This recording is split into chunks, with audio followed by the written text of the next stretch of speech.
नमस्कार दोस्तों, 8 PM में आपका स्वागत है। मैं हूं आपका दोस्त धर्मेंद्र खवारी। दोस्तों, क्या लगता है आपको, अभय चौटाला जिन आरोपों में घिरे हैं, क्या उन्होंने वो सब किए होंगे? क्या घर बुलाकर एक महिला पत्रकार की बेइज्जती अभय चौटाला कर सकते हैं? क्या दो लोगों के बीच हुई बातचीत को मानहानि के दायरे में रखा जा सकता है? क्या अभय चौटाला द प्रिंट जो वेबसाइट है उस पर केस दर्ज करवाने वाले हैं?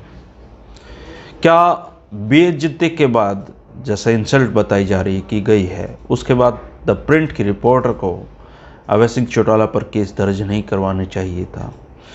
बहुत सारे सवाल हैं दोस्तों, आज हम इन पर चर्चा करेंगे। लेकिन सबसे पहले हम ये बात करते हैं कि आखिर अभय चौटाला, इस तरह के आरोप अभय चौटाला पे क्यों लगे हैं।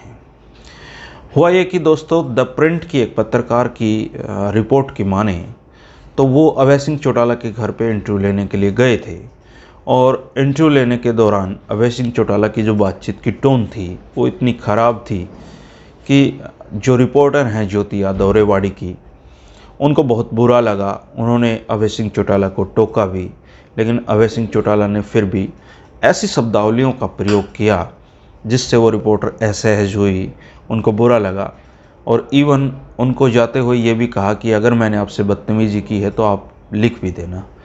रिपोर्टर ने जस की तस रिपोर्ट अपनी द प्रिंट में लिखी है, और उसके बाद रिपोर्टर का उसी जो रिपोर्ट है उसमें उन्होंने लिखा है कि वो 26 साल की हैं और पॉलिटिकल बीट उनके लिए बहुत नई है, तो इस तरह के एक्सपीरियंसेस से उनको बहुत ख़राब लगा है। अब चूँकि वो एक महिला पत्रकार हैं, और जो द प्रिंट है, बहुत कम लोगों को जानकारी होगी कि उनके जो एडिटर हैं शेखर गुप्ता जी, वो भी हरियाणा के ही रहने वाले हैं, गुड़गांव के। और अपने अभय सिंह चौटाला जी तो हरियाणा के हैं ही, ज्योति यादव जी भी हरियाणा की हैं, तो ये मूल जो लट है ये हरियाणवी में ही बच गया है।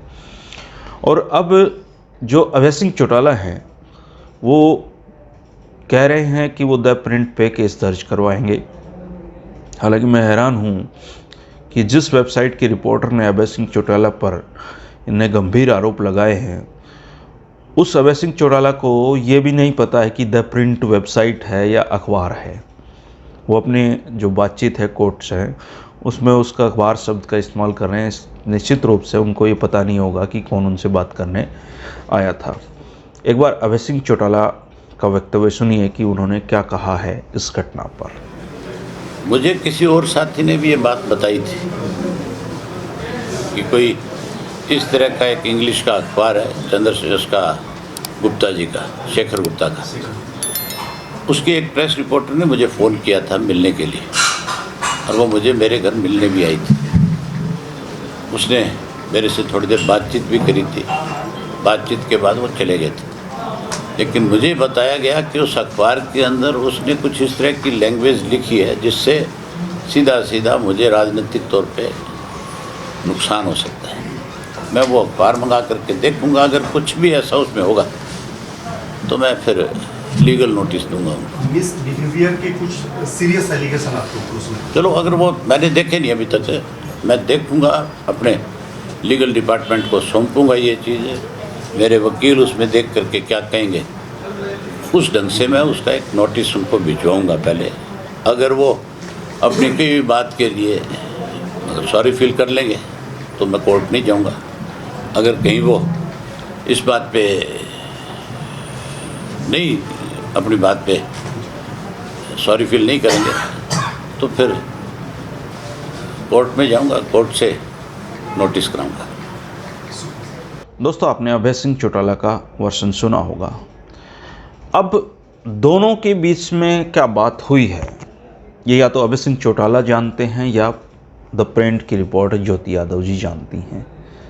कौन सच बोल रहा है, किसने बेइज्जती की है, ये सब भी जांच के विषय हैं, और ये कितनी आगे बढ़ पाती है। हालांकि इस तरह की जो बातचीत होती हैं या इस तरह की जो घटनाएं हैं वो कभी भी थाने तहसीलों की बहुत लंबे समय तक यात्राएं नहीं करती हैं, ये इसी के साथ ही ख़त्म हो जाती हैं। लेकिन अभय सिंह चौटाला पर जैसे ही इस तरह के आरोप लगे हैं, एक बयान बहुत महत्वपूर्ण आया है, और ये चाचा के तवे पे भतीजे की जो रोटी सेकने की जो कड़ी है ये बहुत ही अलग है, इसलिए मैं इसको पढ़कर थोड़ा सुनाना चाहता हूँ। दिग्विजय सिंह चौटाला हैं दुष्यंत चौटाला के छोटे भाई।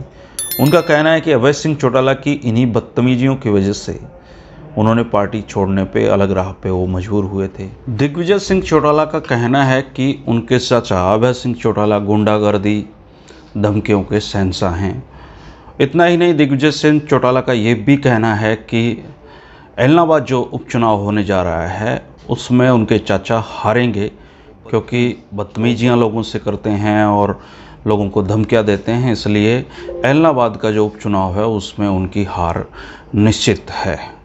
तो अक्सर अभय सिंह चौटाला अपने भतीजों पे, अपने भाई पे व्यक्तिगत कमेंट्स करते हैं, प्रेस कॉन्फ्रेंस में छेड़ते हैं। तो ये काफ़ी लंबे समय बाद उनके पास अवसर आया है कि वो अपने चाचा पर भी इस तरह के कमेंट्स कर सकें। रही बात अभय सिंह चौटाला की, तो काफ़ी साल की 16-17 साल की रिपोर्टिंग के दौरान अगर मेरे अनुभव की बात करूं तो अभय सिंह चौटाला उन नेताओं में से एक हैं जिनकी बोलने की, बात करने की टोन वास्तव में ही अनकंफर्टेबल होती है और उनसे लगातार प्रेस कॉन्फ्रेंस में मिलने वाले पत्रकार साथी ही उनको टैकल कर पाते हैं, क्योंकि वो आप या सहसम्मान वाली जो चीज़ें हैं वो नहीं कर पाते हैं। उसकी जगह वो तू तड़ाक पे बहुत जल्दी उतरते हैं। तो उनका जो टेम्परामेंट है, अगर उनको भविष्य में बहुत अच्छा नेता बनना है, अगर इनेलो को ड्राइव करना है, तो उनको अपनी इस टोन में थोड़ा सा बदलाव तो लाना ही होगा। हालांकि इस पूरे मसले पे क्या हुआ है, रिपोर्टर का और नेता के बीच का मसला है। आने वाले समय में उम्मीद करते हैं सच्चाई सामने आए। लेकिन दिग्विजय सिंह चौटाला ने चाचा के जो तवे पे रोटी सेकी है वो इस बात को दर्शाती है कि व्यक्तिगत रूप से कितनी कड़वाहट इस परिवार में आज भी पसरी हुई है और दोनों एक दूसरे को छीटाकशी का कोई मौका नहीं छोड़ना चाहते हैं। दोस्तों, इस पूरे मुद्दे पर आपका क्या कहना है, आपका क्या सोचना है, इस पर अपनी प्रतिक्रिया जरूर दें। कल फिर मिलेंगे एक नए मुद्दे के साथ। नमस्कार, शुक्रिया।